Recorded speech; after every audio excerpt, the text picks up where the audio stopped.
ఇది దశమోడి అంటారండి. దశమోడి అంటారు. అది మన బాడీలో ఉండిన దశమోడి అధిక బరువునే తగ్గిస్తుందండి. ఇప్పుడు సార్ మీరు మెటబాలిజం విన్నారు కదండి. మెటబాలిజం అంటే మనకి జీర్ణం యాక్టివ్.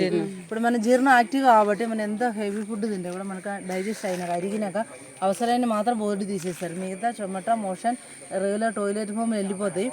ఫుడ్ కంట్రోల్ లేకుండా మేడం ఎక్సర్సైజ్ లేకుండా ఒక 2-3 kgs ఒక 1 month రెడ్యూస్ అవుతుంది. 2 నెల మందట్టు వాడాలి. దశమోడి ఉంటారు. ఇప్పుడు మనకు ఈ మెటాబాలిజం పెరగడం వల్ల ఏమైంది ఆటోమేటిక్గా బీపీలు కొలెస్ట్రాల్ డయాబెటీస్ అలా కాకుండా మన బాడీని కాపాడుతారు. ఇప్పుడు మీకు తెలుసు మీరు ఓకే ఇప్పుడు మనకు ఒక మన పేరెంట్స్ ఆలోచుకుంటూ ఒంటి ఏజ్ అయిన తర్వాత వాళ్ళు లావ్ అయిపోతారు, వాళ్ళకు తక్కువనే తింటారు, డైజెషన్ లో అయిపోతుంది. ఇప్పుడు పిల్లలకు బీపీ కొలెస్ట్రాల్ డయాబెటీస్ ఎందుకు లేదు, వాళ్ళకి లో మెటాబాలిజం యాక్టివ్ 2 నెల మంద వాడాలి. మీకు ఉంటుందా? పెద్దవాళ్ళకి ఎందుకు ఉంటుంది? కంప్యూటర్ మొబైల్ ఏం ఫిజికల్ ఎక్సర్సైజ్. ఇప్పుడు మనకు మేడం ఇక్కడ నుంచి ఇక్కడ ఆయాసం మనకు అట్లా స్టెప్ రాదు. అట్లాంటి ఏంటంటే మనకు బాడీలో కొవ్వు జమ అవుతుంది.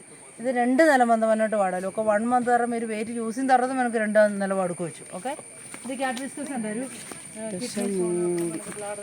యూరినరీ ఇన్ఫెక్షన్, మీరు ప్రోస్ట్రేట్ ప్రాబ్లం ఉన్నది కదండి, ప్రోస్ట్రేట్ గ్రంథి అంటారు. దానికి అన్ని వాపు రావడం, మనకి యూరిన్ ఇన్ఫెక్షన్ దానికి సంబంధించిన తయారు చేస్తారు అన్నట్టు.